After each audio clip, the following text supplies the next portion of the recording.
Dan kita akan membahas dari akar hingga tantangannya bersama sahabat saya, Kak Ica. Apa sih Kak, kalau menurut Kak Ica, hikmah terbesar dari pernikahan selain sakinah, apakah ada peran besar bagi umat? Kalau misalkan buat hikmah pernikahan itu ya itu Kak, bisa menyempurnakan agama itu. Terus yang kedua, menciptakan rasa ketenangan dan rasa kasih sayang. Yang ketiga, menumbuhkan rasa tanggung jawab, menjaga kesucian diri, terus melanjutkan keturunan. Paling itu sih yang aku tahu Kak. Itu hikmahnya. Iya. Nah, itu kan ada prediksi bagaimana membuat pernikahan itu sah di masyarakat. Kalau menurut pandangan Kak Ica seperti apa? Yang bakal maksud ini syarat apa, hukumnya apa, gimana? Kan kalau kita nikah tuh sah di pandangan masyarakat itu seperti apa kalau menurut Kak Ica? Kalau kita bahas ke syaratnya aja kali ya. Nah kalau misalkan buat syarat pernikahan itu tuh ya yang pertama itu harus sama-sama beragama, satu agama gitu kan. Misalkan dia harus agama Islam gitu. Terus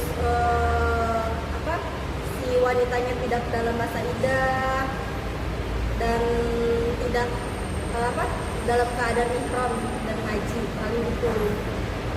Kalau misalnya tentang ada sebuah kasus di mana kalau zaman sekarang mungkin udah nggak ada perjodohan ya, mungkin ada beberapa orang yang dijodohkan. Kalau misalnya menurut Kak Ica nih tentang perjodohan itu sebenarnya boleh nggak sih? Terus kayak si anak ini sebenarnya nggak mau nih dijodohin, tapi cuma karena untuk membahagiakan orang tuanya, kayak dia terpaksa untuk menikah. Apakah itu sah apa tidak Kak Ica?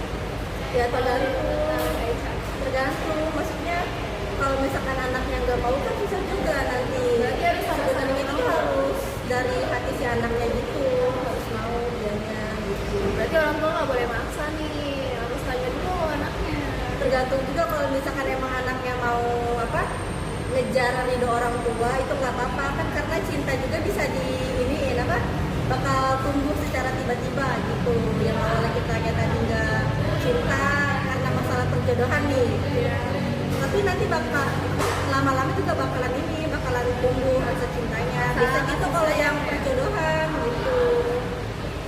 Nah Kak, setelah menikah, apa perubahan besar atau pengaruh positif yang dirasakan bagi individu dan lingkungan sosialnya? Positif dan negatifnya Ya. Kalau buat yang masalah positifnya itu tuh sih sama kayak tadi, kayak hikmahnya gitu loh Kak.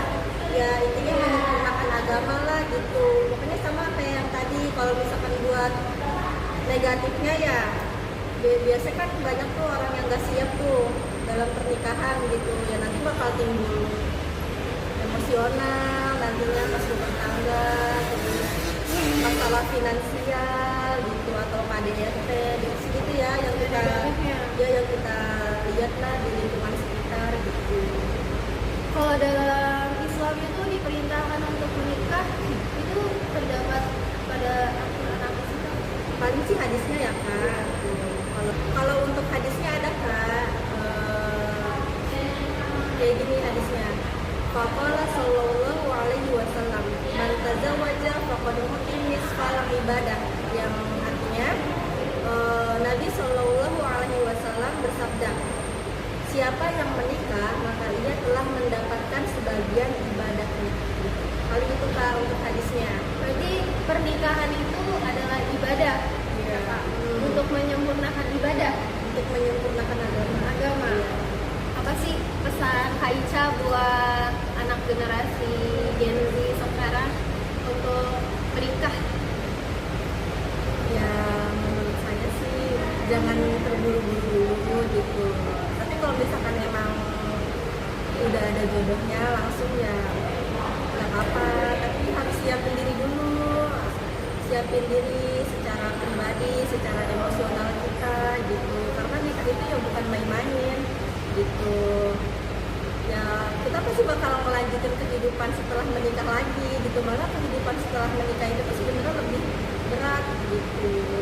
Makanya kita harus benar-benar siap gitu sih menurut saya. Karena banyak kan di luaran sana kasus perceraian. Ya kalau misalnya dilihat-lihat kayak sayang aja gitu. Kayak gitu ya Allah.